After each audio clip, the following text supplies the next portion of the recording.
What is up, everybody? It is Friday. It is 4:30 or 5:30 if you're on the other time zone that actually matters. It's happy hour. Hopefully you're done with work. Hopefully you got a cold beverage next to you or whatever advice that you choose to get your Friday kicked off. It's me, MonkMMATics. It's your boy, Lou Betya. How's it going, Lou? Are you ready for some UFC action? UFC Vegas 57 happening in like 24 hours. Well, I mean, I've been ready, but like, you know who's not ready is BetMGM, who's been dicking around getting their props out. Like, it's unbelievable. They still have, like, they just put up the Durden Bays under like an hour ago. What the hell? And like, they're still laying in props. It's like, and What are you guys doing? their support is just completely like useless. They're like, well, can we have your account information? I'm like, my account information doesn't matter. Like, where's the props? Like, what is what does my account information matter? I'm asking you, like, I'm asking you, like, are you showing props? Not like, can you fix the problem? And like, they're like, oh, well, we can't really proceed until we have your account information. I'm like, all right, yeah, fuck this, man. Like, so like maybe by like tomorrow they'll have the props. Yeah. I don't know. Perhaps. Well, you can at least talk about what you would have liked to bet Sure. on MGM. I mean, I put a lot of stuff in on there in Betway already, so. There you go. Yeah, I've got Computer Monk's got some bets in this week. Very, very, on the other side of the fence on a few of these.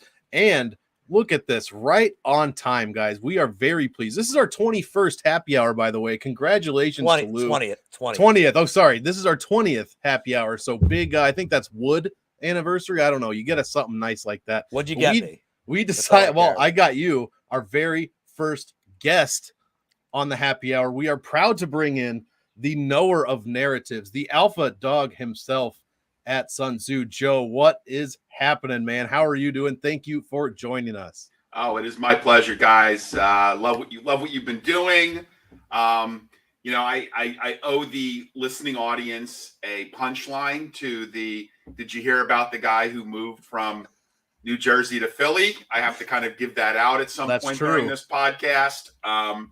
But it's a real pleasure. Like I love, I've been following you on the Pup Sports Radio DraftKings program. I heard that you may be looking at stacking the main, hopefully only in cash. Yeah. Yep. And not GPPs. But in any case, I love what you guys do. I love the show. I caught last week's show, and I thought that was very entertaining. And I like that this is more of a looser format. There's a lot of breakdown pods out there, and I go back to, the OG days when there was like a handful of pods and everybody would be like anxiously waiting for them. And there's just so much content that, to differentiate yourself, and do something a little different, which is why I think when Brett and I, started doing, creating alpha, which is a finance term, like people kind of like that because it was just really loosely formatted and, wasn't one of these, like, we're going over every fight, we're going to give you a pick. We encouraged audience participation. So like what you guys do. We appreciate that for sure. And yeah, like you said, man, I mean, by the time this time of day Friday rolls around, we've heard all the picks, all the stats, all everything. So instead of just going over that again, we try to keep it a little loose. We definitely invite questions from the chat. So if you have questions for me, Lou, Joe, any of us regarding, gambling, DFS, any of that stuff. Except Slam Pig. Except Slam Flex is not allowed to ask any questions. But anyone else, like anything but politics, guys. I don't think we want to talk politics. No. Someone did ask us who killed JFK last week, and I think we covered that pretty well. So anything fight related. Yeah, I will just leave it at the fact that I think that slow Joe Biden, Roe v. Wade is two methods to get across the Potomac. That was oof. So we'll kind of leave it at that. But that's like I said, I love the format and encourage audience participation. And we have I know Lou is a Philly guy. I'm a New Jersey guy, although I've lived in a number of different places, Southern California, the longest year of my life, in Texas. Not sure where you're from. I'm from the Midwest, Omaha, Nebraska originally. I'm now up in Wisconsin, just south of couple 100 miles south of Canada. So okay, so you know what a Kringle is. Yes. Okay. Is that I think they call maybe I might be wrong. It's We that. used to call them. It's like we call them Danishes here, Lou. Oh, okay, yeah. They're like these like iced Danishes that Yep. come with different like fruit flavors. Wisconsin is known for their Kringle. Oh yeah, you know? yeah. There's a town about 20 miles away from here, from where I'm at, with one of the best bakeries in the state, supposedly. So yeah, for sure, got it going. That's why all of us are in such good shape up here in the beer drinking, brat eating state of Wisconsin. Not to mention the winters that have you like staying inside.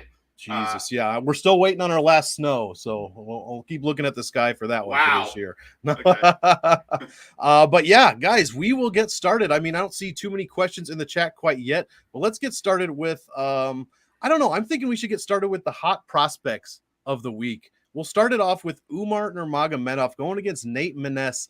I'm personally on Umar big time on DraftKings. I think this is probably the best GPP play you can play. The salary of 9,500, if you do follow along, the salary probabilities there are incredible and almost off the charts, where 9,500 makes the optimal 54% of the time it walks into the cage. Absolutely incredible. On top of that, you get Nurmagomedov with a superior ground game, 4.8 points a minute, 108 when he wins.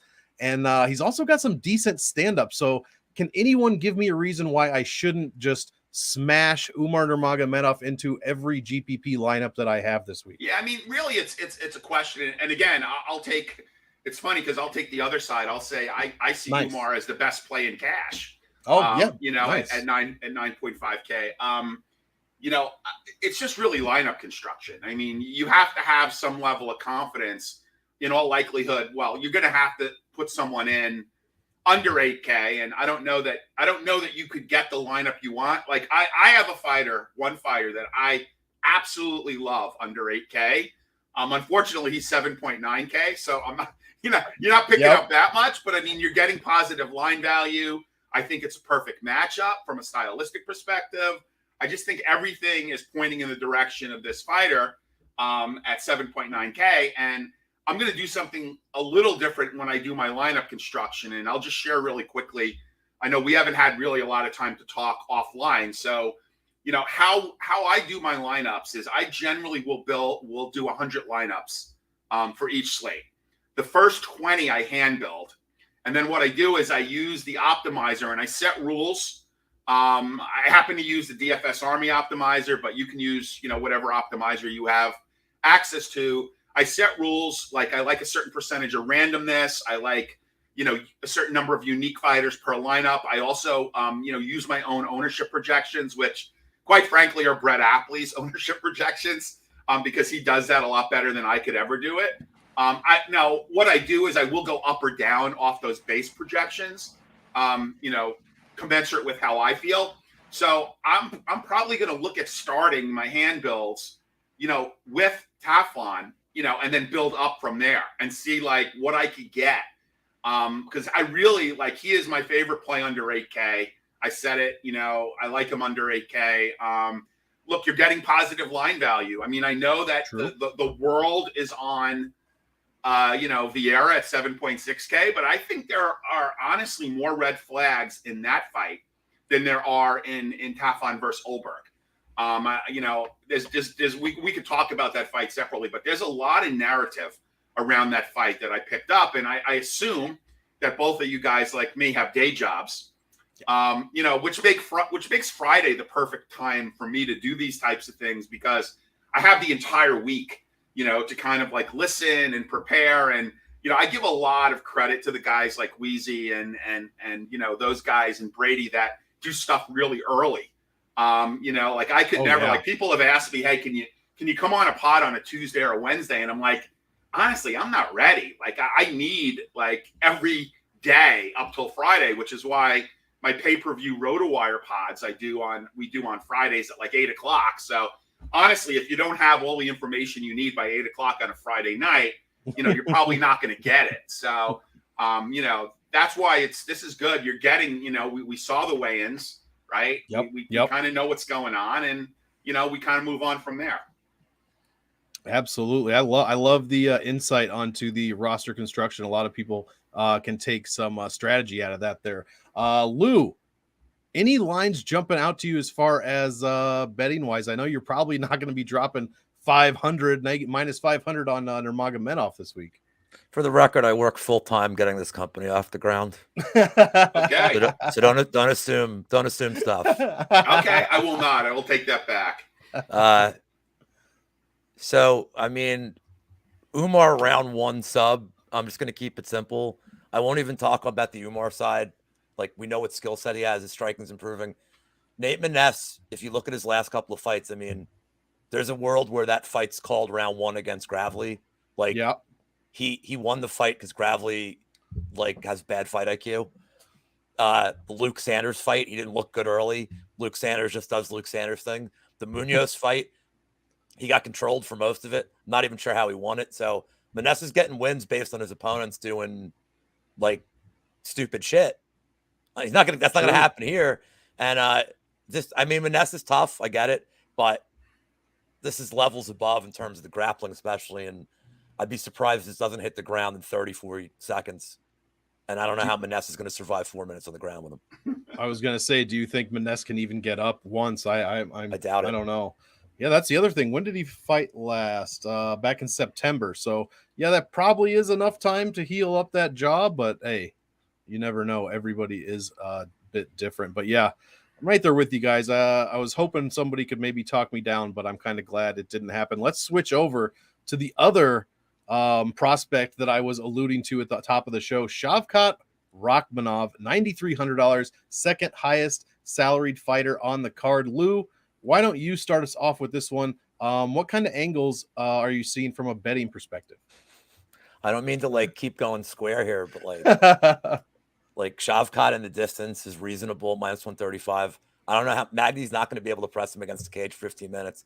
I get that he's a vet. There's also the whole narrative that Magny's like, I'm not saying Magny is not tough, but this, like, he's an unkillable machine because he always goes decisions, but he's been finished 6 times. I mean, so he can get finished.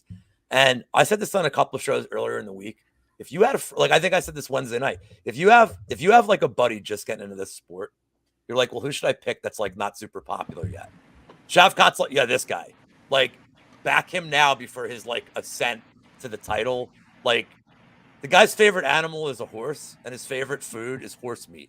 That's so awesome. Like, what's not to like, man? That's craziness. So I got Shavkat in the distance. I'm gonna do a poke on the Shavkat sub 2. It's 3-1. It's actually It's actually the worst number of all 3 of his winning conditions. But like Liam last night, man. Like, Liam sold me big on the Shavkat sub. He thinks sub round 1. It's Magny. I'll give Magny a little bit of respect that he could maybe like vet savvy him for a couple of minutes, but it's only a matter of time for Shavkat gets either the distance he needs to start cracking him, or if it just doesn't like the way it's going, being like bullied against the cage. Maybe he just grabs a takedown of his own and wraps the sub up. He's so explosive the way he moves that it could be 2 seconds from the takedown into a choke. So yeah. I'm all over him this week. You got to challenge me more on this card, Monk. Look, it's interesting. When I started the week, I looked at Magny and I'm like, oh yeah, Magny, 6.8K. Now, what can I do with a 6.8K fighter on DraftKings, and what can I build around that? And I started and I'm like, yeah, I don't know if you guys. I happen to be a huge fan of knockouts by or finishes by kicks. So like I've got my 3, and I'm gonna just go with men's because Valentina's knocking out Jessica I would be right up there. But if you're looking at men's, and also if you look at Erin Blanchfield had a really nice finish in Invicta by kick. But my top 3 men's fights in finishes by kicks is most recently it's probably Gutierrez. I like Gutierrez when he finished Vince Morales. And look, since this is a loosely formatted show, I could never bet on Vince Morales because win, lose, or draw, he gets to go home to Shino Van Hoos, who I got a huge crush on. I made the mistake of betting Vince Morales. I know I can't bet Vince. when you get to go home to someone as hot as Shino Van Hoos, I look for guys with ugly girlfriends. Honestly, I really do. So you got that fight. Obviously, the Buckley fight. I mean, the kick, the jumping kick. But look at the Edson Barbosa hooker, right? When Edson Barbosa just destroyed Hooker with kicks. But then I don't know if you remember Lorenz Larkin against Neil Magny. Lorenz Larkin put a beating on Neil Magny like he's never been beaten before. And unfortunately, that was one of the real bad non-signings by the UFC, letting him go to Bellator. But I really loved, watching Magny get just taken apart by Lorenz Larkin with kicks. I think all the damage on Magny maybe is built up. I didn't really notice it, but like some people, and I'm not as big a student of technique as some people are, but like some people who I respect say that, they have seen Magny, deteriorate. Maybe I'm using the wrong word. In his last fight, he did not look as good or as sharp as he had, since coming back off of taking that time off. Look, he's a cardio machine. He trains it at altitude. I am not as sold on, in the upper tier, he's probably my third favorite guy, outside of Newmar and Aron. Maybe I look at him as third. So again, I've got to figure out how to build lineups around him, which I'll certainly do. I'll have some shares of him, but I do think, based on how the week has gone and the words I'm hearing coming out of this guy's camp on how like his coaches think he's a future champion. I think I've got to go with Rachmaninoff. Yeah, I completely agree. I don't know. Like I said on a few other shows this week, I don't know how you can bet against or rather not play Rachmaninoff in your lineups until he shows me a reason not to. So this could be a big test. Neil Magny, obviously the biggest name and the most experienced, especially for UFC cage time, that Shavkat has gone up against. But this guy is just steamrolling through 3 people so far, and I'm expecting it to be 4 after Saturday. So yeah, but that is an interesting question. Out of Umar, Shavkat, and Arman, man, Shavkat might be the one that gets left out of a few of my lineups, so I don't disagree there. Let's go into, all right, Lou, I'm trying to pick one. I got one for us. The biggest inside the distance prop on the card, possibly one of the most fun fights on the card to me, except for the main event, Chris Curtis going against Adolfo Vieira. I'm gonna agree with what Lou is about to say because we talked beforehand. But I kind of am on the Vieira side. I'll let Lou go into what he thinks. But I'm kind of on the Vieira side a little bit. I like the price at 7,600. I'm not gonna go crazy with it, but I do like the big salary differential there that we're getting from Vieira. Usually his average salary is $9,100, so we're getting him $1,500 less than his average salary here. So I'm going to try to hope to take advantage of that rather. What do you guys think as far as Chris Curtis? I know, Joe, you already kind of alluded to who your favorite underdog play was, but do you like this side, the underdog side of this one? I like both sides. I was momentarily distracted. I don't know if you guys play DFS golf at all, but friggin' Rory McIlroy. I was, how in these sports that have the big prize pools, like you have those moments when you're like up a ton. And this morning at like 11 a.m., I was up like 220,000 in PGA, and that my friends is with a $70 outlay. Oh my God. I'm gonna get all 6 of my guys in, but like Rory completely fell off a cliff. He like 8-putted the 12. Oh no! 8-putted the 12 Jesus. hole. He was like -5 for the day, and he 8-putts the 12 hole. So like whatever. So anyway, I'm sorry. So I like both sides of this. I think Vieira is so popular, and he's gotten a lot of Twitter buzz. Like one of the guys I think said he was like all in, and that's his play of the year, and he loves Vieira. Now let me give you some of the narrative that has built up over the week on Vieira. Like he runs an academy, a jiu-jitsu academy in like BFE Orlando somewhere. Thanks, Nan. If you guys ever want to know who the smartest person in chat is, and I'm not talking about MMA, although he's good in MMA, I'm talking about like IQ. It's this guy, Nan. Like, very rarely do I actually even understand most of what he says. And I consider myself pretty smart. He's got to have like an IQ north of 160. Anyway, so, apparently he runs this jiu-jitsu academy in the middle of nowhere. He doesn't have like a lot of training partners. I think he goes to Elevation, but he doesn't spend the entire camp at Elevation. And Apparently, Santino DeFranco has a pod that he does, which I've kind of caught on to the last couple of months. And, the guy that does the pod with him is a guy named Brandon. And Brandon was, I guess, apparently online, like waiting to get medicals or something with Vieira. And Vieira is a nervous Nelly. I mean, he doesn't really like to fight. He gets really stressed. And we all saw, a guy that is named the black belt collector, getting subbed by Fluffy Hernandez, who was proudly telling everybody he was a purple belt. Oh, yeah. He submits to black belt. What a way to go. So I think there's a lot of risk. Am I saying I'm not going to play him? Oh, I'm absolutely going to play him. I'm going to have shares of him.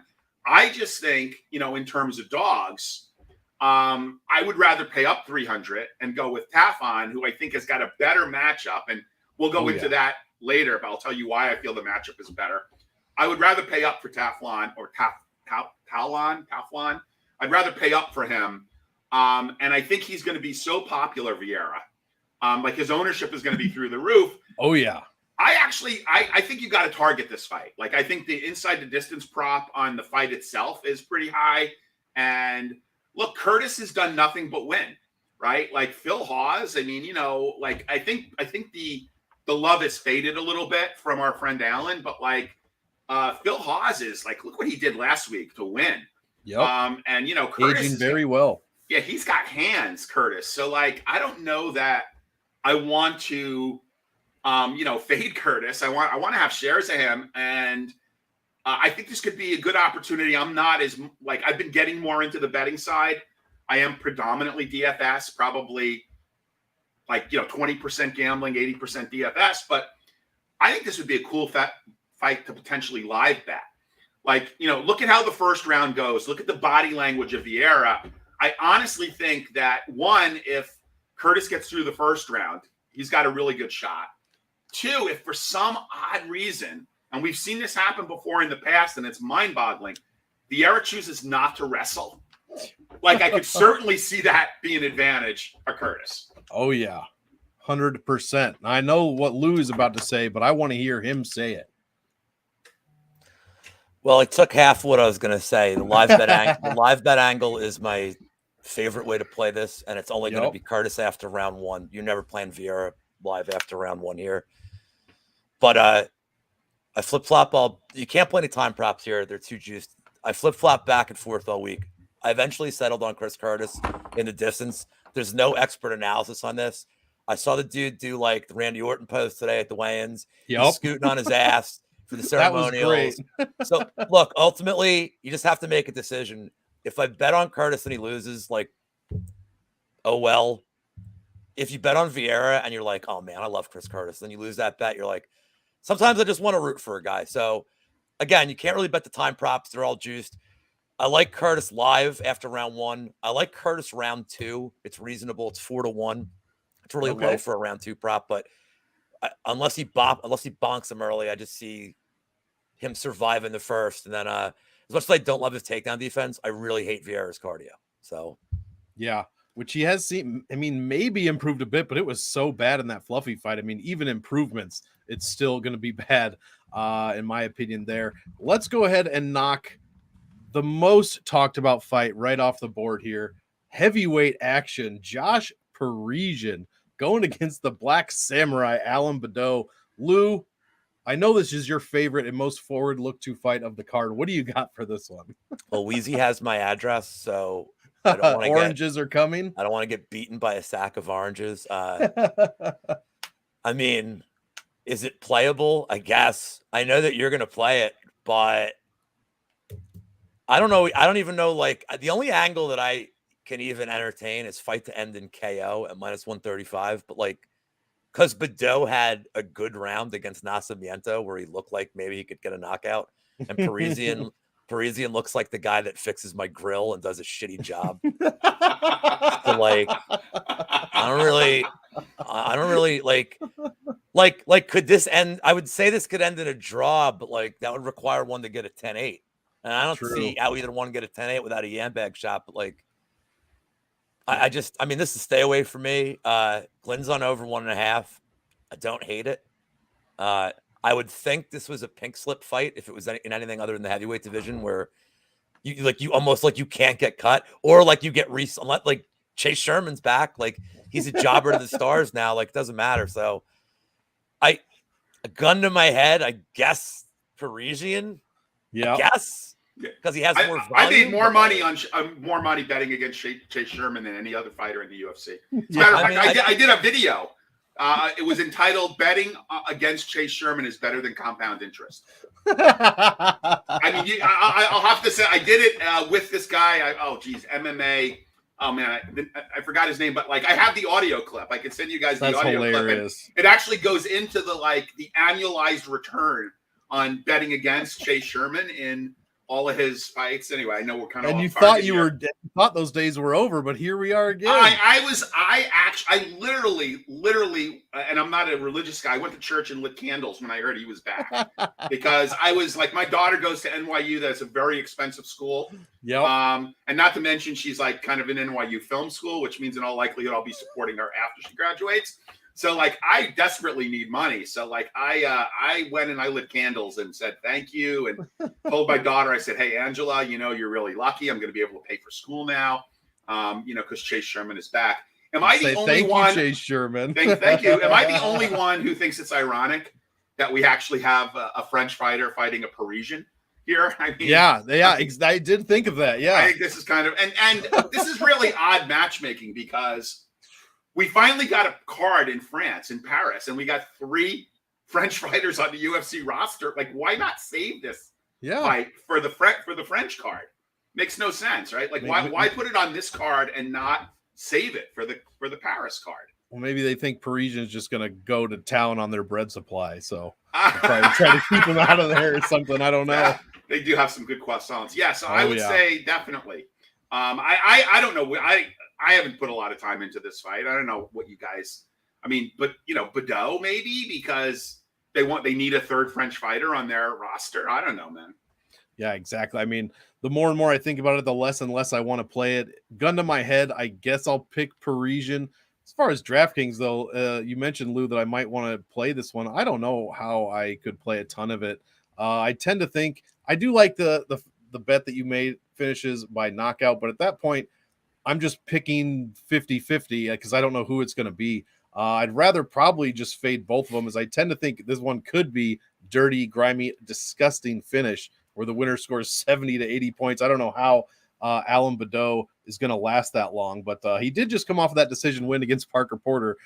He who shall not be named. I apologize. So, yeah, I guess I'm leaning Parisian, but I'm not too interested. Definitely not interested in any lines on this one, but not really as far as DraftKings either.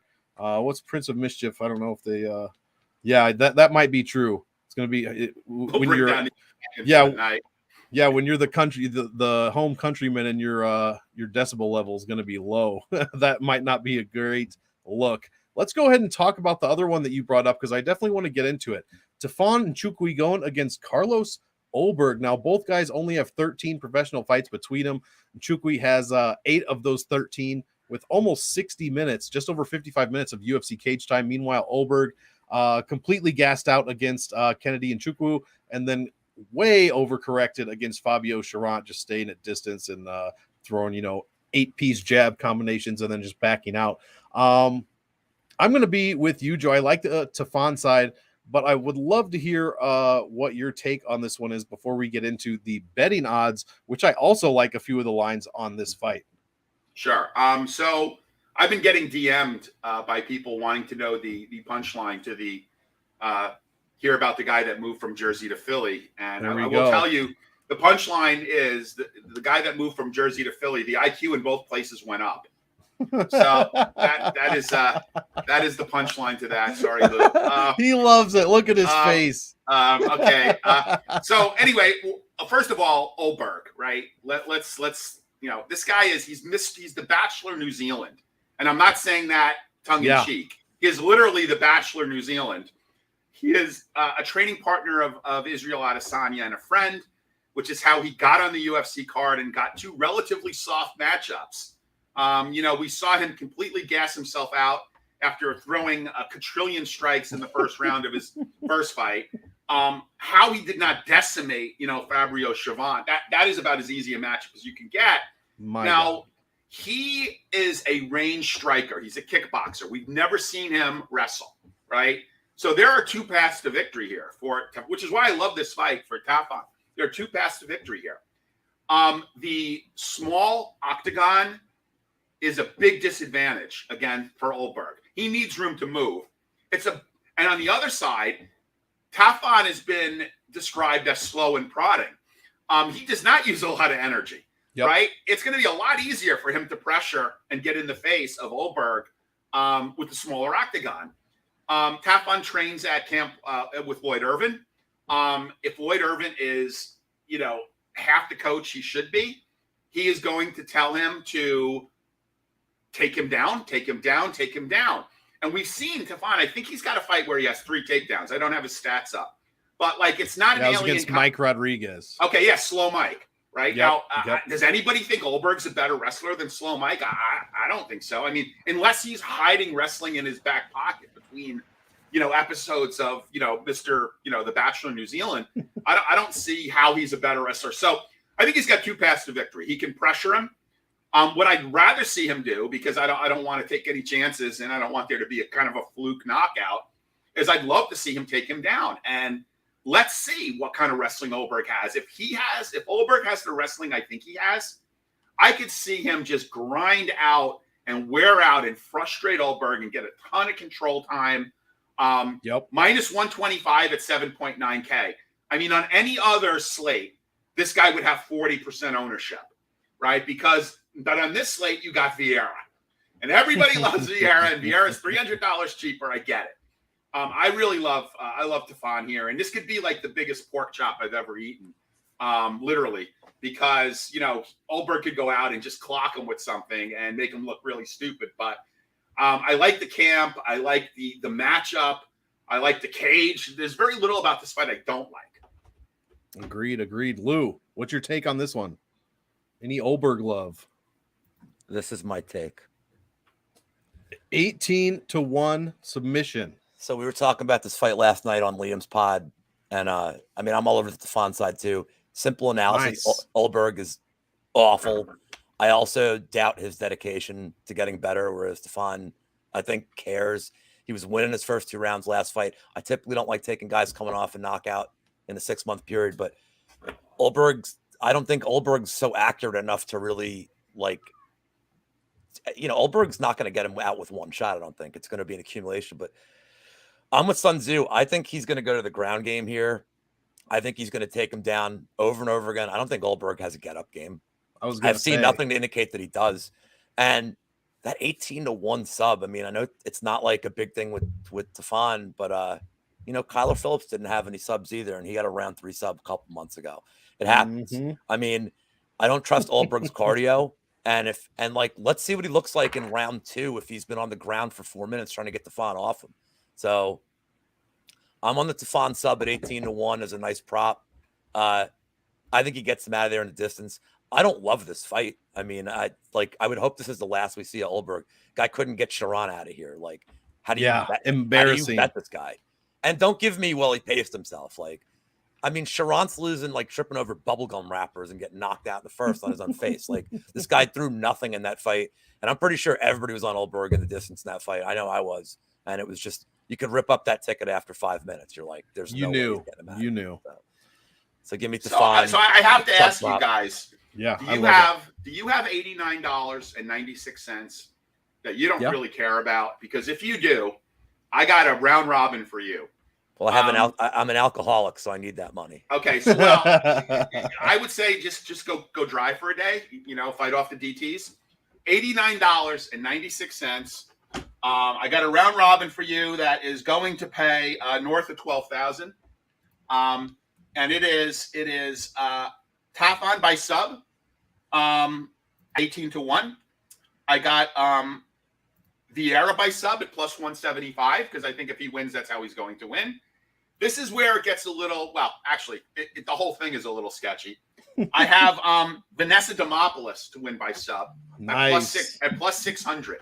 Now, the parlay, if you just did a parlay, And for those of you that don't know what a round robin is, it's essentially all the combinations in 2s and 3. They right? They know, because that's my specialty. Okay, so you like round robins, right? So the parlay itself pays something like 132 to 1, right? But like when you add the round robin in, you're getting. So if only 2 of them win, you're going to make money, right? But I took, and you ask why 89. It just happened to be like money that I had in my account that I wanted to round to. Like I do weird shit like that sometimes when I bet, right? So I wanted to have like a certain amount of money. So anyway, that's going to pay like 12,700. So I'm on that. I may bet it straight up at 18 to 1, just like a little taste. Oh, Prince of Mischief, Vanessa Demopoulos.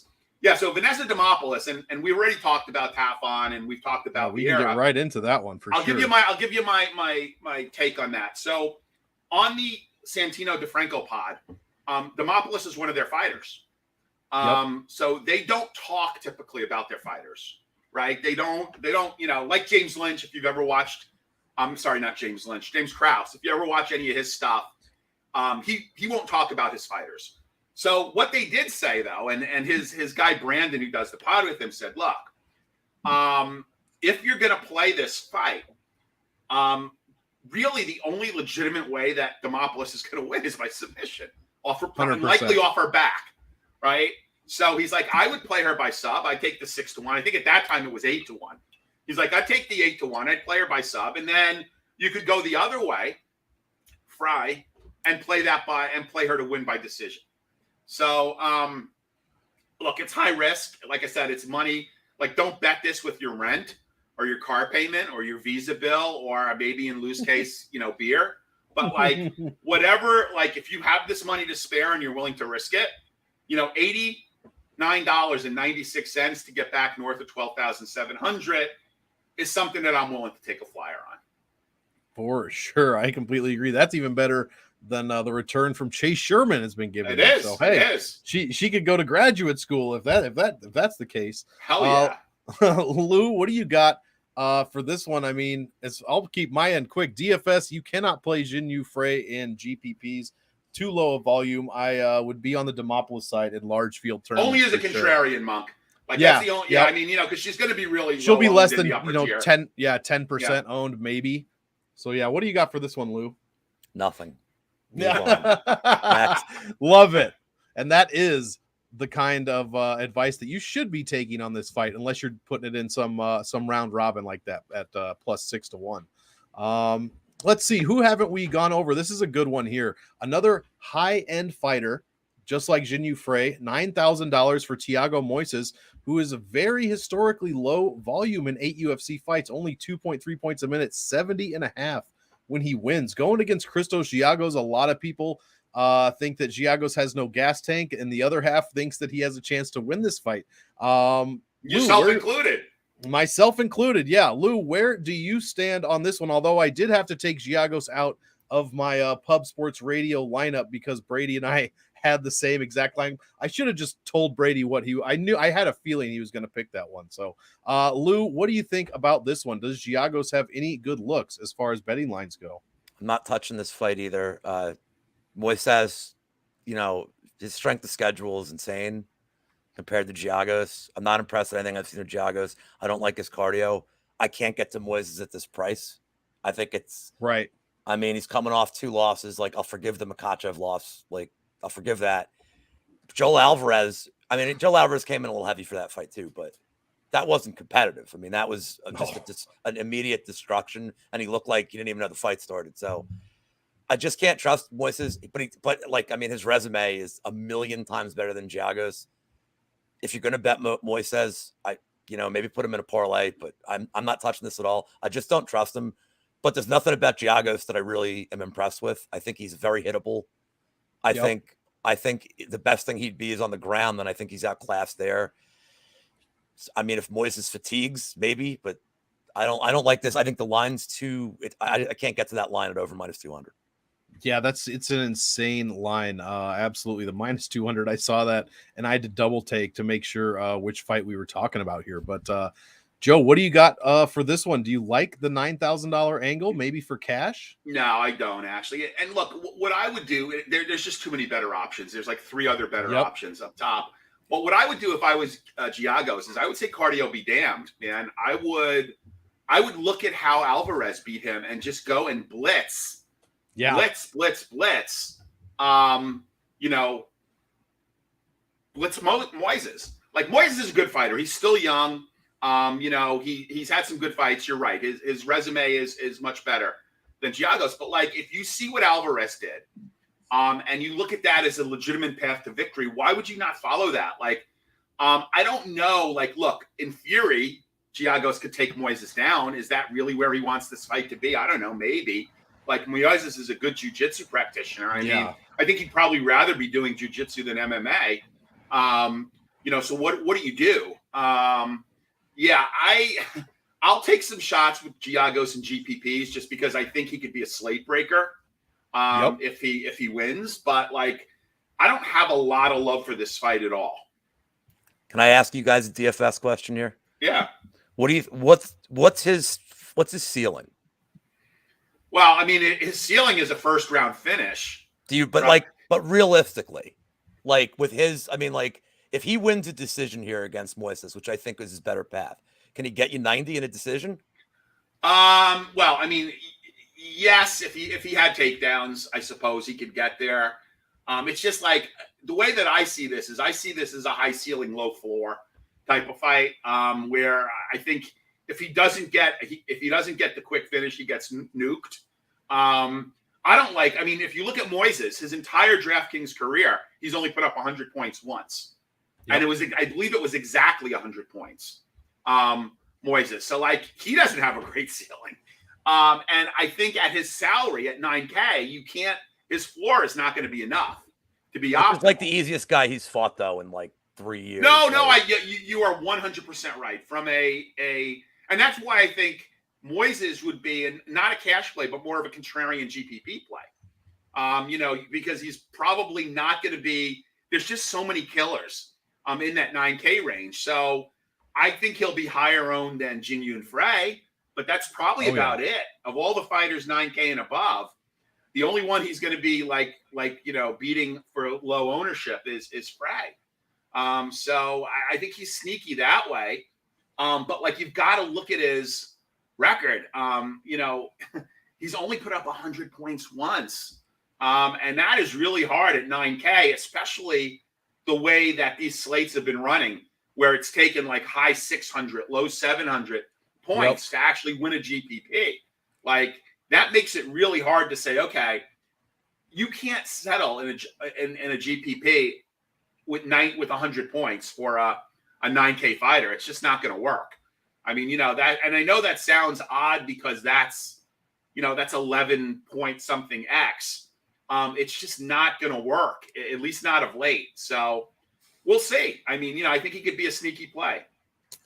I completely agree there. And the finishes we've been seeing, just like you said, I've noticed it's not even just finishes that get you on the optimal lineup anymore. It's finishes with several takedowns or a few knockdowns. Like, you don't get to 130, 140 points very easily. And last week, you know, the past couple weeks, it's happened more than a few times. Or you get the bonus, Monk. You know, you get the DraftKings has a bonus of 25 points if you finish within the first minute. And how much did we love Stamen at 4 minutes and 1 second? Oh, man. Getting the fight stopped. I was like, literally, I think that's the only time I ever applauded a referee for stopping the fight to get the bonus within 1 second. Exactly. I was waiting, just barely made it under the limit there. We'll go into the fight that we have not yet talked about, but we've kind of been dancing around in that $9,000 range. This is going to be the main event, the one I'm looking most forward to this week. Arman Tsarukyan going against Mateusz Gamrot, 9,100 going against 7,100. Right off the bat, this line looks extremely wide to me, especially the DraftKings salaries. The offensive output and the defensive pace that these guys are putting on is extremely similar, both scoring 4.25 and 4.3 points a minute, over 100 when they win, and both limiting their opponents to 1.4 and 1.46 points per minute back at them. Gamrot has the huge advantage of being $1,700 under his average salary. These guys together have made the optimal lineup 3 out of their past 6 fights. You, Joe, alluded to it at the beginning of the show. Could be an interesting play to stack these guys for cash. But the more and more I think about it for GPPs, I'm kind of leaning the underdog here because I'm going to need that salary relief, first of all. And at 7,100, Gamrot could easily pay off that salary. And I mean, if he wins, he's going on the optimal for sure. Then I still get my Shavkat or my Arman and or my Umar Nurmagomedov.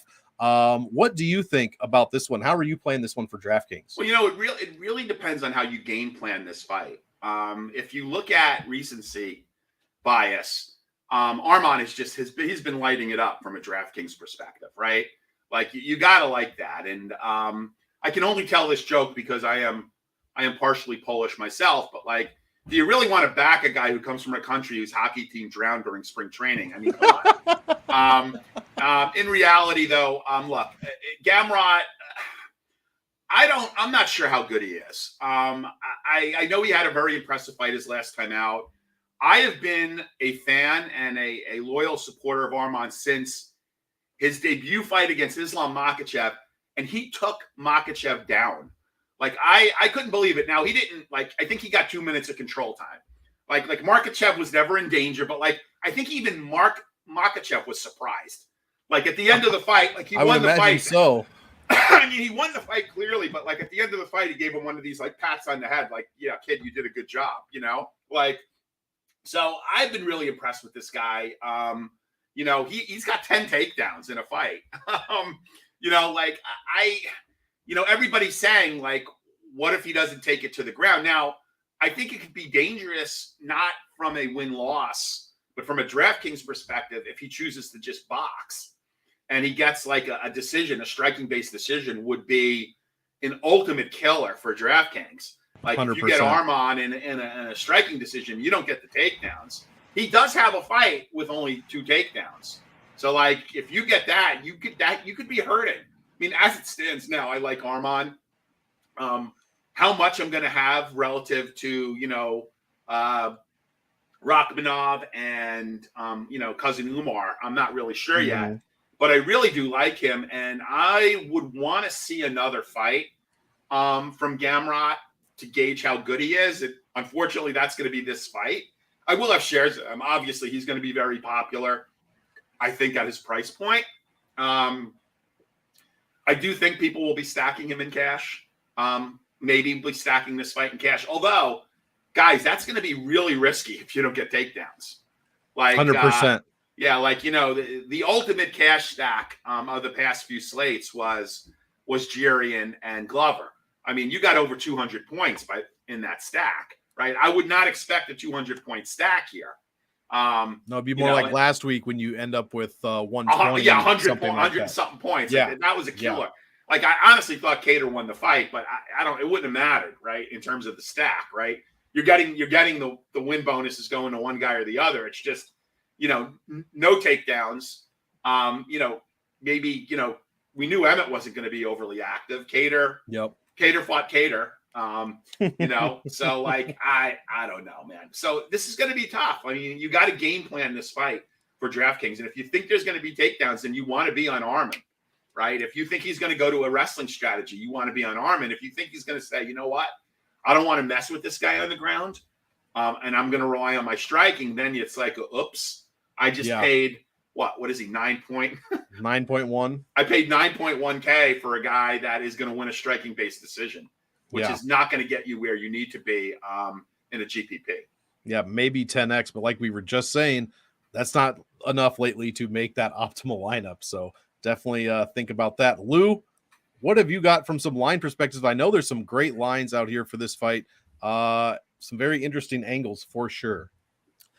I don't have Wheezy's exact stat, but he brought up something very interesting. It's something like 72% of the fights in the last 8 to 9 years at 155 that are 5-rounders, 72% have not gone the distance. At first glance, I feel like it's going the distance because Gamrot's pretty tough, even though I think Sarukian's going to dominate him. But it's how much it's hard to gauge Gamrot's last 3 wins. He's beaten up a 36-year-old, a 37-year-old, and a 38-year-old, and he's doing what he's supposed to do. Like, he's going in there and he's starching them, but I don't know how to read into that so much. Meanwhile, I think Sarukian's a future champ. I think there's a very good possibility he's going to get a title match against Makhachev a year and a half, 2 years from now. I can see that being viable. So the pick is Sarukian, and I like Sarukian. Hey man, he's talking about Sarukian's talking about round 4 head kick to get him out of there. Well, we just saw, dude. Well, we just had a guy last week saying I'm going to win by round 2 submission, and he went out and just did that. So who might have doubt some of these dudes? I think Sarukian wears him out and eventually gets him out there in the late rounds. I know some people are on the round 4 or 5 decision prop for Sarukian. I think that's a great look here. I don't think he gets him out early. I just he wears him down. It's not even a matter of Gamrot's cardio being bad. I just think the damage will start piling up by the 3rd round, and eventually he gets him out of there late. So if you have access to that 4 or 5 decision prop on FanDuel or whatever other book, it's a great look. I think it's like -1. It's pretty reasonable. The last I looked, I thought it was -120 last I looked at it, but ooh, I like that. I like the -110 maybe. I like that look a lot. More than anything else. I just don't see this being an early finish. If there is an early finish, it's probably on the Gamrot side with just some like out of nowhere thing he landed. But I think it's going to be takedown, rinse and repeat, and ground the pound for 18 to 20 minutes of this fight. I wonder, do you remember, Monk, what Wheezy's take is on this fight? I can't remember how Wheezy was game planning this fight. Yeah, I don't know off the top of my head. He has fight doesn't go. Oh, okay. Okay. Yeah. By the way, Wheezy, like if I knew nothing about Wheezy, I'd say I would definitely be able to tell you he's from Chicago. Like, like I can listen to him for 5 minutes and say, this guy is from a place where dead people vote. I mean, I can certainly I could, say that about like Wheezy's like the unofficial mayor of Chicago. Like, That's true. That is true. Yeah. They need to give him a key to the city with it says use guys on it. Yeah, I think, like I could definitely see him at Gibson's with a martini with 2 olives and his dog by his side, and in the Viagra belt of Chicago. I could definitely see I could see Wheezy there. 100%. And him and Brady though, like what a service they do. Like, to like I take Sundays off. I generally don't think about too much on Sundays, but like these guys are like putting a show together. And for like 2 hours. Their show runs 2 hours. I don't know how they do it. Like I don't know that Wheezy has a day job. I think he's independently wealthy.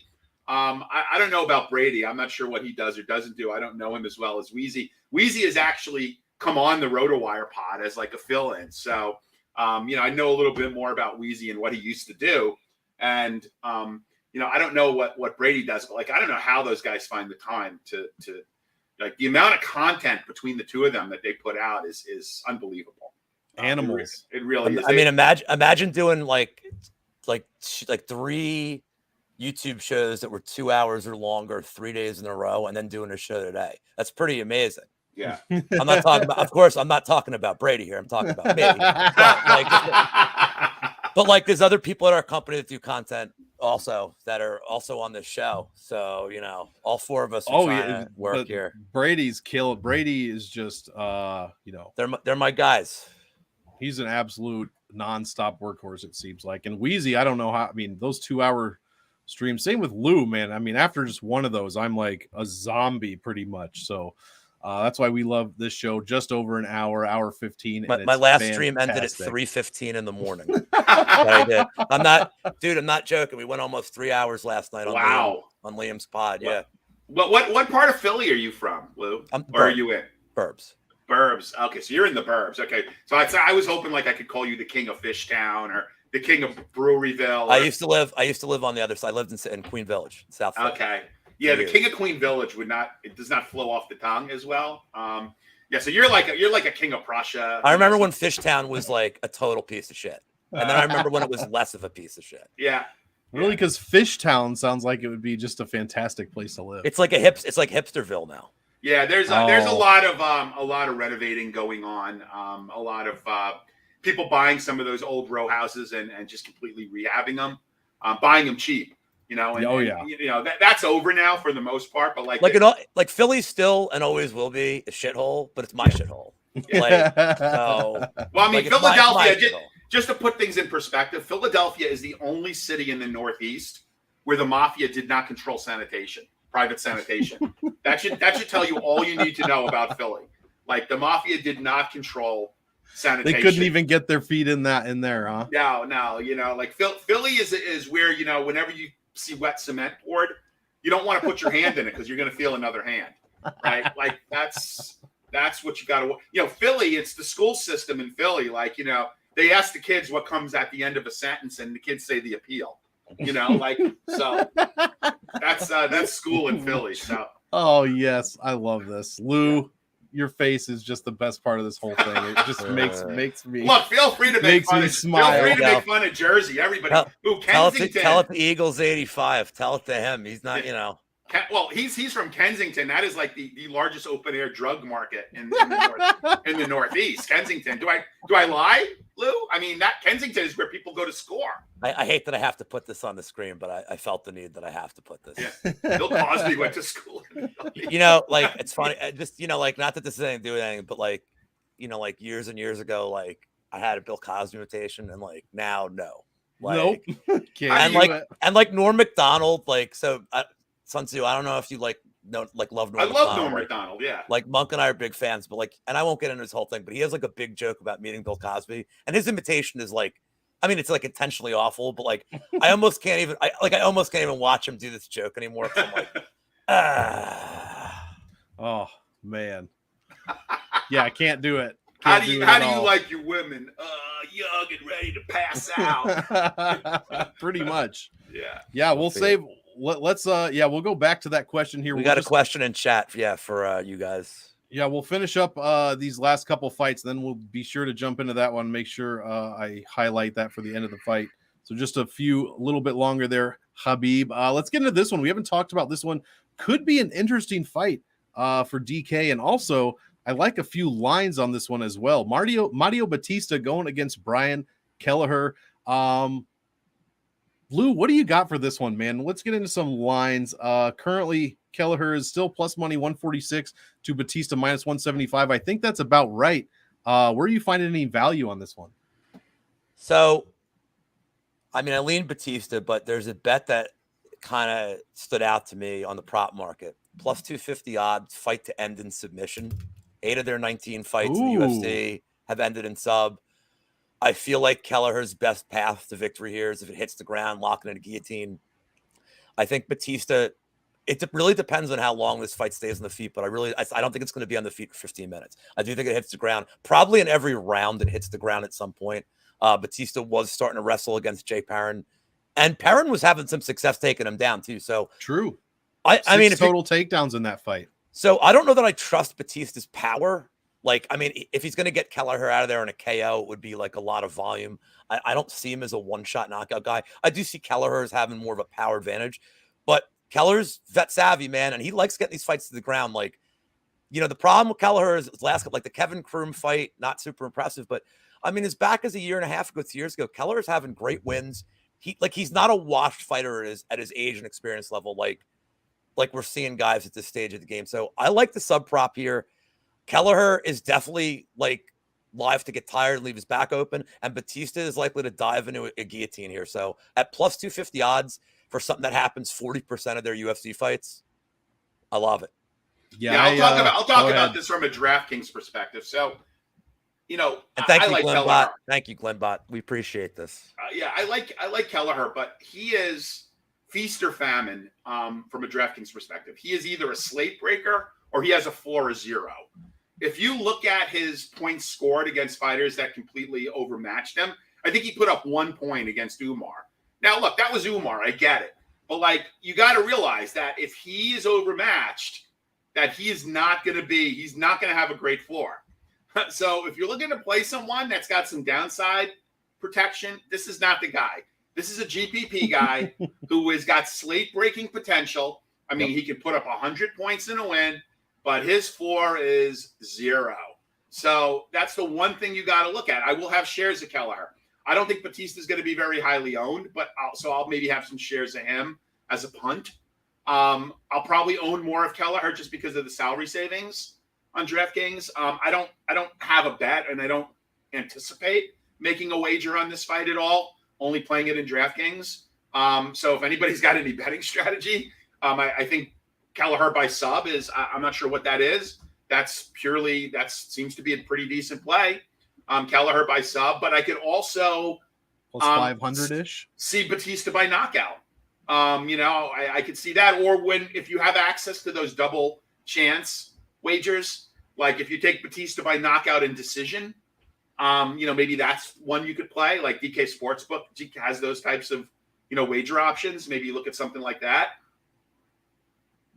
Yeah, 100. I agree. You guys, if I were to have any kind of breakdown for this, you both took it right out of my mouth. I think Batista's going to be the more athletic, a little bit better cardio, but Kelleher has that power. Both of them could end this one by submission. I really do like that angle, Lou, a lot, actually. So I'm going to take a look at that one personally. And then, yeah, Kelleher for some salary savings as far as DraftKings. I do like that. And like you said, slate breaker, if he hits Batista and drops him, I mean, he's going to pounce on him and hopefully finish it out. That's going to get you a decent score. And like Joe said, Kelleher averaging well over 100 points per win, 104.63. So, guys, I see a couple of questions in there. Let's see if we haven't gotten to I feel like there's one fight we haven't gotten to. This is actually, we're going to go to this one instead.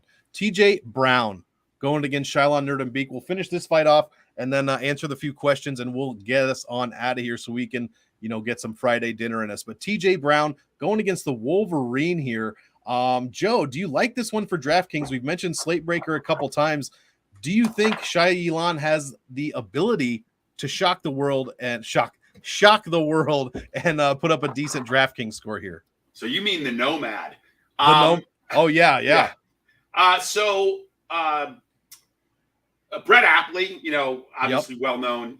He does like some quick picks for Mayo Media Network, and he will give a GPP play, a tournament play, a salary saver, and then either a fade or he'll analyze a fight. So Brett Appley's tournament play was TJ Brown. Okay. So for that reason alone, I'm going to have some TJ Brown. Uncle Weezy will be very happy with that because that is, I believe, Lou, tell me if I'm wrong. Yes, that's Weezy. That's Weezy's pick too. Yeah, so like it's kind of like a double play. You got Brett Appley calling out TJ Brown as his tournament play of the week, and you got Weezy making TJ Brown his ass shaving of the week. I was not thinking as highly of TJ Brown until that. So I will now have some shares of TJ Brown, and I'll build some lineups around him. I was going to have, I expect whatever market ownership was, but now I'm going to have to focus and maybe make him one of my core three lineups. And before we get out of here, I'll give the group some basic DraftKings strategy. I've been playing DraftKings MMA since 2015. I remember when we were all playing for a max prize pool of 10K, and the good and the bad of MMA. Now, I mean, you could argue it has overtaken hockey as a core sport. For DraftKings, is that a lot of the high velocity players from other sports have come in, which make it a bit harder because you're playing against guys like McLovin who've got like a bankroll that could just drive you into the turf. Yep. So I'll give some basic DraftKings strategies, after we do this, after we do the these questions. But based on that, I'm going to have some TJ Brown. Nice. Lou, what do you think for this one? Are you on the same side as far as any kind of lines go? Yeah, this made me really angry at the weigh-ins to see both. Yeah, I saw that. I'm like, what the hell am I looking at?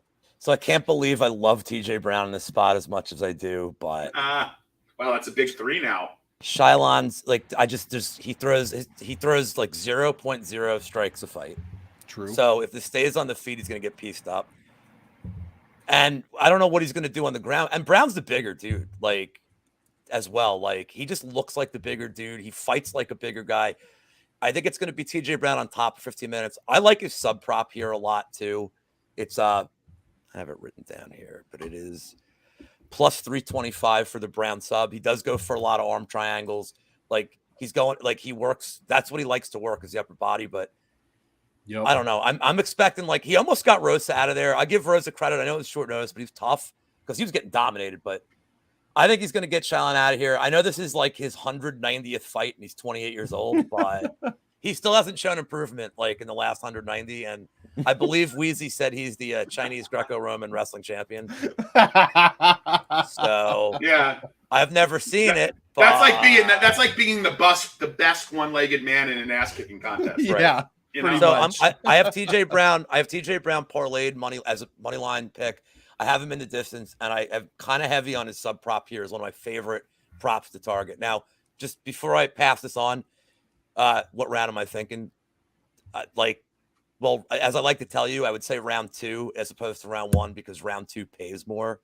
But I honestly think Brown could beat him in round 1. I think this thing could hit the ground like immediately. So you were bringing up round robins before, Sun Tzu. So I give out round robins all the time, and much like you suggested, I do them with props because I think it's a really good way. Look, I don't know what anybody's financial situation is. It's none of my business. But the one thing I like about doing a prop round robin, it lets you take a very small amount of money and potentially invest it in like an awesome experience. And when I say small amount of money, like I love to do like the really wild shit, like round 3 KO, like things that are like plus 2,200, the ball shot special. And I do like a 5-team round robin. You could spend $25. I don't do the 5-team bet there. I just do the 2 3s and 4-team parlays. But typically the way I do it, $25 will pay like $1 million. And like, look, is it realistic to happen? Of course not. But like, isn't that the fun of like coming into one of these events and gambling? It's like the hope. And like, they're your reads. Like if you've been spending all week researching them, then you're like, I came up with this because I feel like there is a certain path for this to happen. Like, so I always like say like, look, don't like, and these are untracked things, but like take a small amount of money. Like you're saying $89, like you don't even have to do that much. If like whatever you have, like you could spend $10 and do a 4-team one.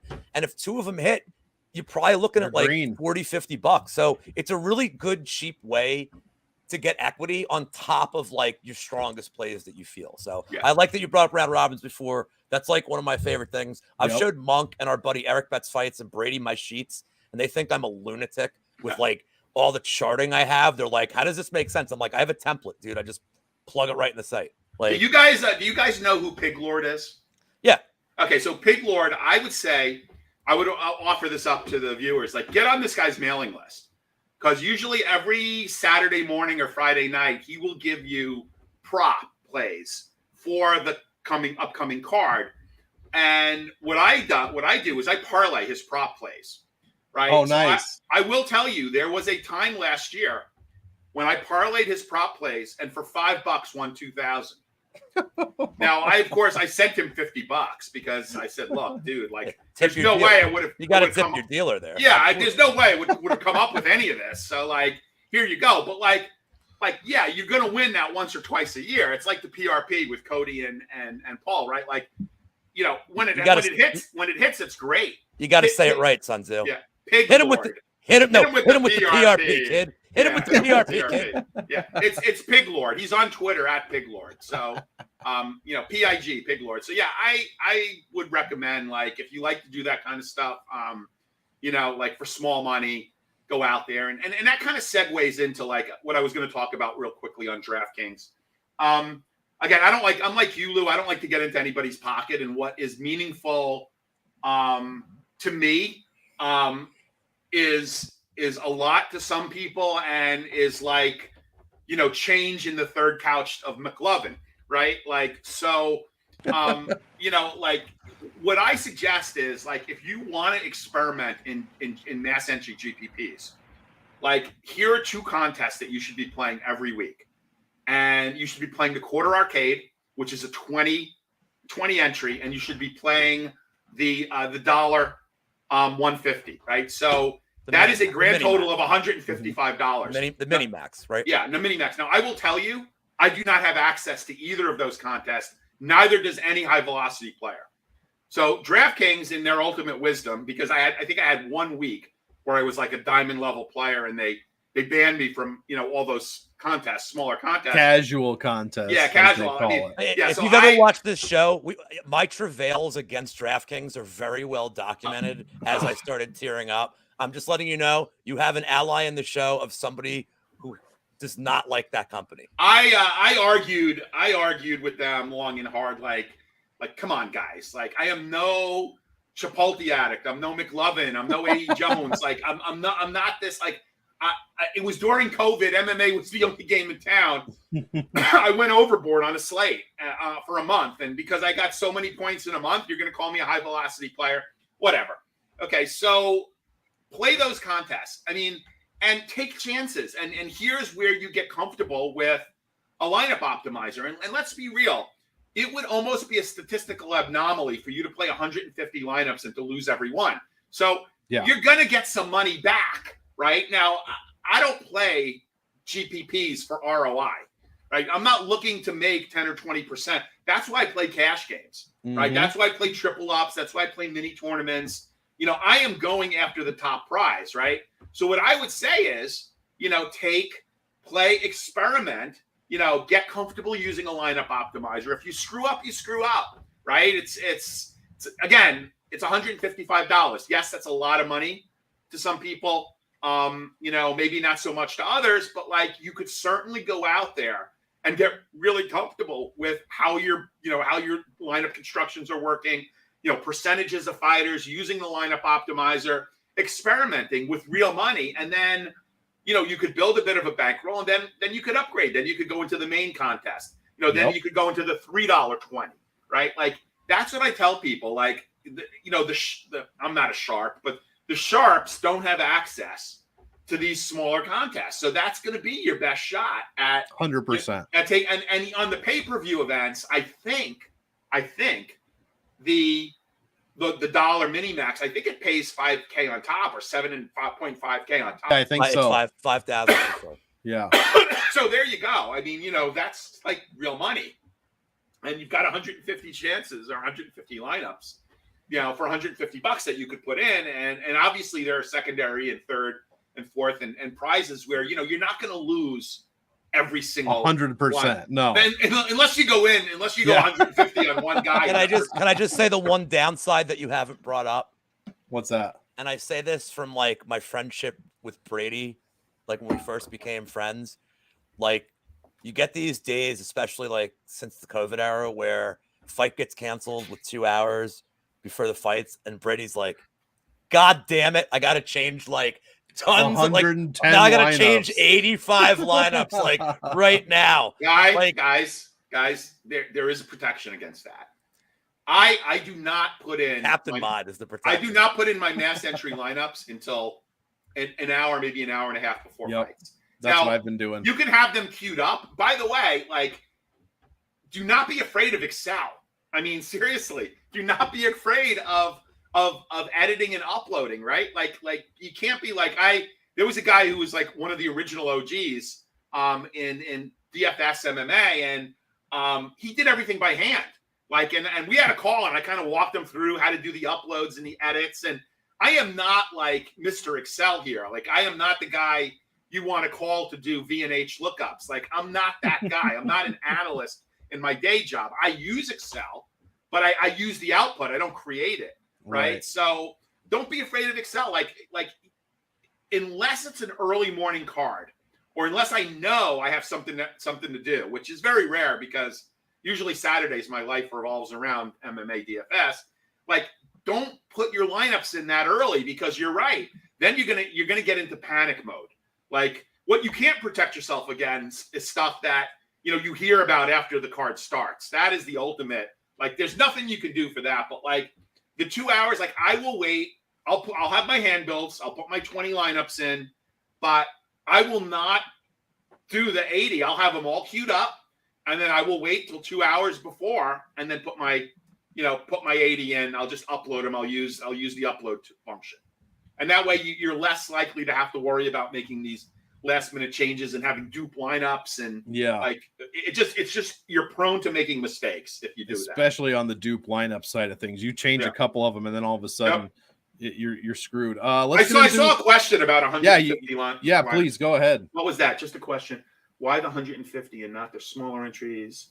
Isn't it easier? I'm talking about GPPs, right? So like I'm talking about GPPs, and yeah, I mean, obviously, you know, if you feel that you're really good at building one lineup, then play all the single entries. But in reality, the GPPs, the mass entries, are where the higher prize pools are, right? Yep. Not, you know, and that's where you're going to get, you know, and also it gives you an opportunity to spread. Like, it's hard to game theory a single entry contest, right? It's kind of hard, right? Like, so the reason why I'm saying 150 is because, and again, I don't always play 150. I typically play 100. Now, on certain slates, I'll upgrade it, and maybe I'll go to 150 if I really think I need to spread. I'm generally confident enough in my player pool where I could go with 100 and feel confident that I'm getting the exposure that I need to get. And again, knowing that 20 of those are hand builds and 80 are using the lineup optimizer. And, I'll be honest, I never get what I want the first run. I mean, sometimes it takes me, a half hour, 45 minutes, sometimes even an hour tweaking the optimizer to kind of get the percentages I want. And you're always going to have to make sacrifices. Like you're going to have to take less or more of some guy than you really want, just to kind of get that number of lineups, right? Yeah. So, that's what I would suggest doing. And it's a good question. Like, and if you're going to chase single entries, fine. I mean, I play single entries too, but like for single entries, you got to be really confident in your primary lineup because that's it. Like you're going to live or die by that one lineup where, when those of us who have taken down mass entry GPPs, we typically don't do that with one of our primary lineups. Like we do it with one of these lineups that was generated by the optimizer, based on the percentages of fighters that you put in. Yeah, it's a rule set win, right? And that's typically how people who win GPPs in mass entry will win them. So that's the primary reason for spreading. The contest dollars are more, and it gives you the ability to test certain things out. 100%. And I know we have, let's see, I've started 3 comments, and I think we can answer them all at the same time. I'm doing 20 lineups. Who would you say is the best lock and underdog? Who's my favorite play for DK? And for Joe, who's your second most confident underdog besides Stefan? I'll start off and answer my the best lock. It 100% is going to be Umar Nurmagomedov. The salary voodoo here, the salary percentages is absolutely insane for 9,500. It's been used 24 times since 1/1/21, made optimal 13 for a percentage of 54%. Like I said earlier, it wins 5 out of 6 times, 83%. And when it does win, it makes the optimal in 65% of those wins. This is by far the best salary to play. Anytime 9,500 is used, which is a little bit less than half of most of the other salaries, I treat that as an absolute smash spot until I am proven wrong. Best underdog, I'm going to agree with Joe. I like Tafon here just because Vieira is going to be very highly owned. And then Joe, what about your second most confident underdog? Okay, so I'll give you that in a minute. But what I want to tell you guys is if you want any more of a reason to tune into this pod and to watch Monk on the Pub Sports DraftKings pod, the reason I actually reached out to Monk in the first place is because he's the only content provider that actually talks this salary voodoo angle. And I was so intrigued by it because I had never heard anybody come up with stats, DraftKings stats, like Monk did. So I'm like, holy shit. Like I've never really thought that much about the statistics in the way that he did relative to salaries and where salaries wind up in the optimal. So like, I kind of immediately reached out to Monk and I'm like, wow, this is really interesting stuff. I'd kind of like to do a pod with you or like to have you come on a pod, one of my pods that I do occasionally, because this whole salary voodoo stuff is really cool. In terms of my second look, there's 2 fighters that have distinct line value, right? And as pedestrian as it sounds, I would probably tell you that after Tafon, you got to go with Vieira.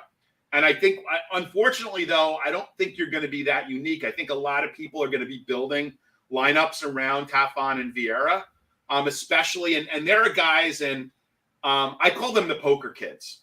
Like the poker kids are the high velocity DFS players who migrated over to DFS from poker.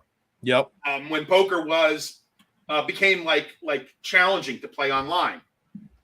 And guys like A.E. Jones, who won, $3 million in the NBA, and guys like that who have the poker skills and are math guys, like the poker kids love line value. So the poker kids, like I can pretty much tell you, and this is one of the reasons why you don't see like A.E. Jones and Chapultaddick in MMA much anymore, because I could pretty much tell you what their lineup's going to be. Yeah, and I would actually, and as odd as this sounds, I would target them in cash games because I knew exactly, even though their bankroll they could just drive me into the dust. Like I could have one bad day and it would take me a month to recover. And For them, it would be like a rounding error. So like, but I would like literally look for them in certain types of contests because not in mass entry GPPs, more like cash games or like mini tournaments or like tournaments where there's like 3 to 7 to 10. Like I love the 3 to 6 mini tournaments, especially the higher dollar ones, like anywhere from like 215 to 530, right? And I would look for them in those games because I could tell you what their lineup's going to be whenever there's line value. And if I didn't like the line value, I felt I had a distinct advantage. I am not at the point on this slate where I don't like the line value. I think there's merit to both fighters under 8K who have line value. Now, I don't see that changing, but there are times when I don't like the line value. Now, I will tell you, I don't like the line value as much on Vieira.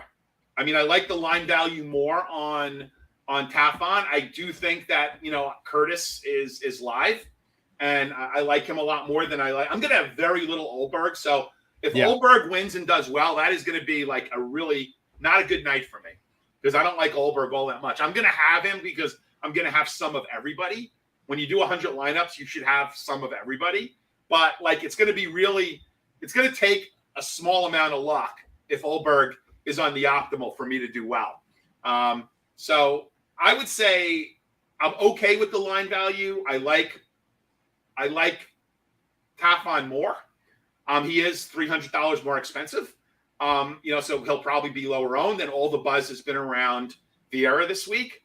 So I would say if you go with those two guys and build, I mean, it's not the worst strategy in the world, although I do think it's going to be a popular strategy.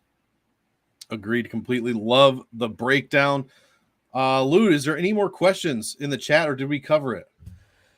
I don't see any more questions, but if I could dip my hand in the please do DFS thing for a second. There is a fight we didn't talk about because it is my Yam Bag special. Oh, I knew. I knew. Wait, what's a Yam Bag special? Oh, yes, it's a point deduction bet. I get 20 you get 20 to 1 odds on it.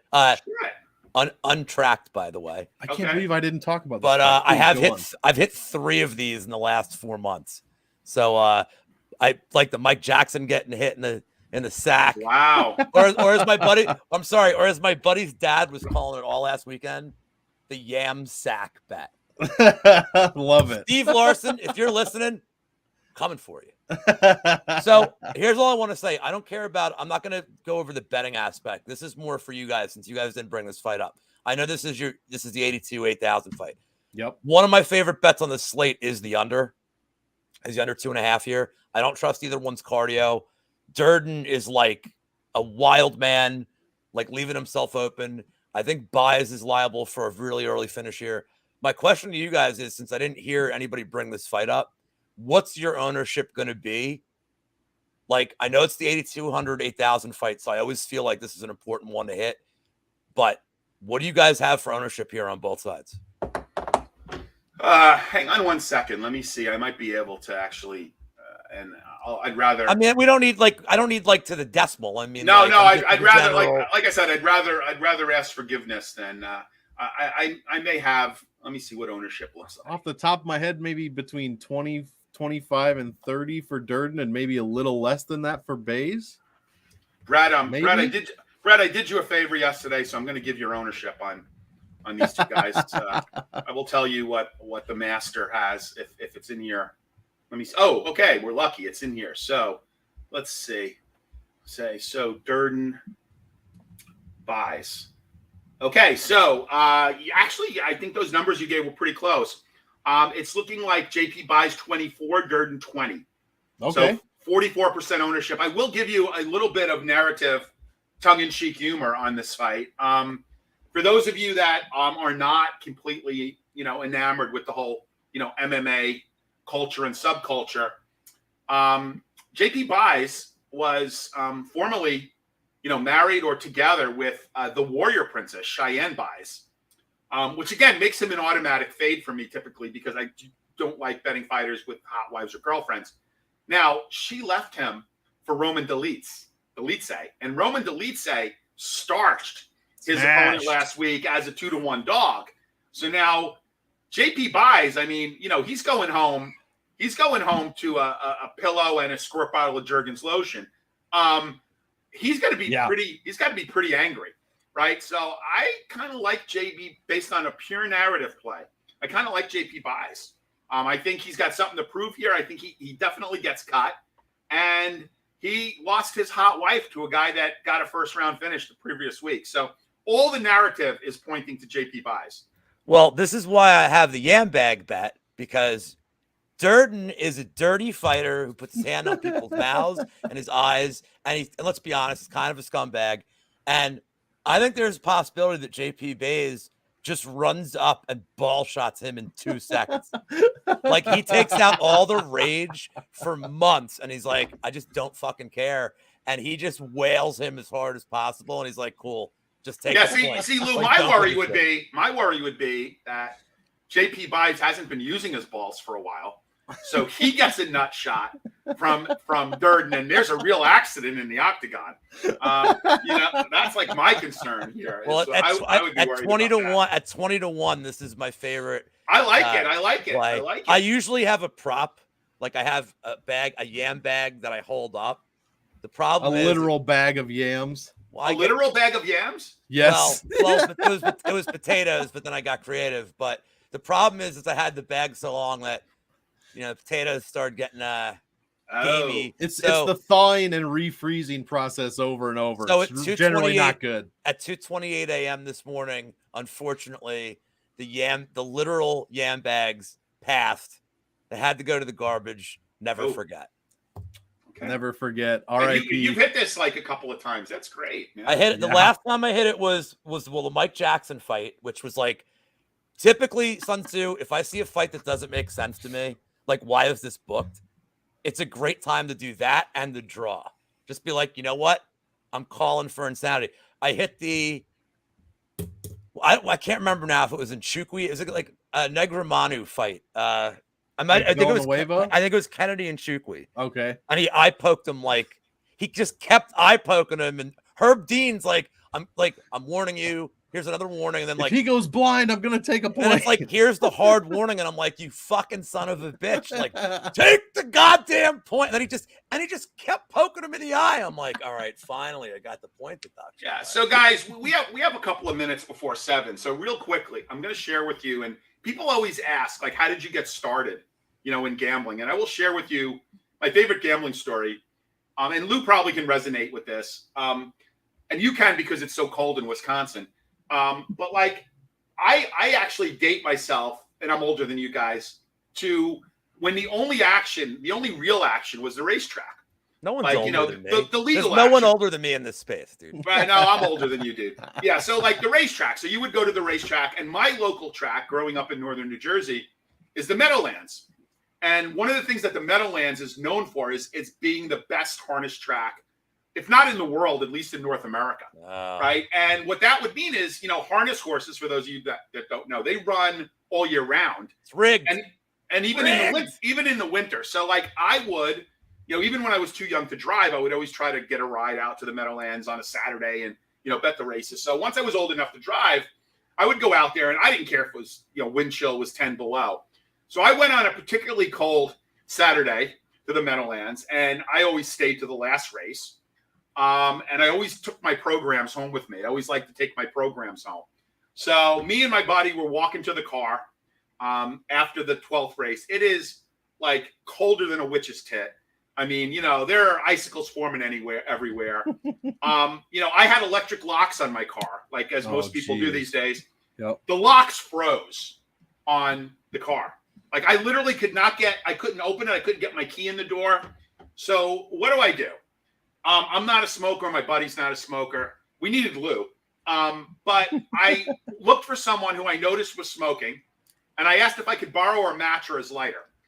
I set my program on fire and put it up against the lock, the thought. So I'm literally at like midnight, like 12:30 a.m. at the Meadowlands racetrack with a burning program, thawing the lock on my car so I could get the fuck home. Right? That is like probably one of my better gambling stories. I was gonna say, yeah. If that isn't just set you on a road to degeneracy, I absolutely love it. Well, degeneracy is betting at an indoor track event as the different events went off. I literally had a stack of singles. and I'm sitting with a buddy, and I'm like, I'll bet you $1 he doesn't make the vault. Or going to the dog track in Massachusetts and not having enough money for tolls to get home. There I you was go. at school, and you're literally reaching between the seats looking for a quarter. I grew up 10 minutes from a track, by the way, and in a little less than a month, I will be returning to my motherland to go see a UFC event in Belmont, New York. Nice. Well, by the way, I'm gonna be there. I bought a ticket for the Hyundai Club. Shit. I'm gonna be there in the Hyundai Club. It's the motherland for me. I haven't been back in 30 years, so I will be returning to my birthplace. Right Long near Island. there. I actually hit a pick 4 at Belmont that paid $13,000. Oh So, shit. I don't know. Happy memories. And just for the record, the only place I've ever seen the harness racing live is Delaware Park. And the reason I'm yelling it's rigged is like, I'm pretty sure that every single race I watched that day, one horse just didn't come out of the gate. And I'm like, oh, awesome. That was one of my 2 horses. Like, oh, this is, I mean, look, you can play the tracks, you can play the horses all day and not have to spend a lot of money. I mean, you could do $2 boxes. Like, you can really have like a long day. You can make the most out of your money, like doing it. Meanwhile, I'm sitting at a poker table in Delaware Park with like $1,000 playing 2-5. Watching the harness races go on. But like, it's fun. I mean, but look, it's a lot of fun, and like, there's a dude with it's everything I wanted. There's like a guy with I will tell you guys, if you're looking, there's a guy ripping up tickets. Like, there's a guy with a monocle. Like, what more do I want in a day? I got like every character I want is right there. I will tell you guys that for those of you that don't follow me on Twitter, and again, I don't ever plead for followers. I could care less. Go follow the guy. There are tickets left in the Hyundai Club, and the Hyundai Club. What's cool about that is one of the things I hate about UFC live events is the seats. Like, if you're a big guy, the seats are generally not comfortable. The Hyundai Club has like bar style seating, like so you're at like a table where you can kind of spread out, and the Hyundai Club had seats left in the first row. In the Hyundai Club, you can use the VIP entrance and exit, and you have exclusive access to the Hyundai Club. So, so they had seats left in the first row of the Hyundai Club, and all in, including the outrageous fees. And the only reseller that sells tickets in the Hyundai Club is SeatGeek. They were selling them all in for like $250. So $250, you get a more comfortable seat. You get to use the VIP entrance, right? And I go for all the fights. Like, so I'm there before the first fight because I got DraftKings action, betting action. That's why we're there. I don't want to go. Like, I'm not one of those guys that goes for the main, the 6 main event fights. I'm there. So for me, that's like well worth it to have a comfortable seat, to be able to use the VIP exit and entrance, have access to the club. Like, to me, that's a great price. And you're in the first row. They had like 5 or 6 tickets left in the first row. I bought like 3 of them for me and 2 friends. Nice. But there's more seats available. So if anybody's looking to go, and like, I would go on to SeatGeek, put your cursor over the Hyundai Club and see what they have left. And they did have first row seats left. There you go. It sounds like a hell of a way to UFC enjoy Long that Island. card. Yep. Yeah. It's coming up in just a few weeks. It's pronounced Lon Lawn Guyland. That's Long how it's pronounced. Lawn Thank Guyland. you very much. Long Island. Yeah, they sell more cars with sunroofs in Long Island because I have a dual citizenship to I New York. sell Hyundais To New York. I got a dual citizenship to New York and Philly. So. Wow. Nice. But you're There not you like go. See, now you lost a little street cred because you're in the suburbs. You're like King of Prussia or someplace like that. Or Cherry Hill, even worse. You know what? Throw me in a battle royal with every content creator in this space and see who's got street cred afterwards. You know why? I got vet savvy. There it is. Vet savvy. Plus, how tall are you, Lou? How tall are you? Like what my license says, or how No. really? In reality, like I always give Manpreet like 5'8". a lot of shit because 5'8". he's so diminutive. 5'8". Okay, so 5'8". Yeah, I was 5'8", I think, in 2nd grade, maybe 3rd, actually. It's not my fault. It's not my fault. I'm Italian. I'm like, my parents are small. Like, yeah, I'm half Italian though. I'm half Italian, half Polish. It means half Italian, half Polish means I made myself an offer I can't. Well, understand. I knew you were Italian because I knew you.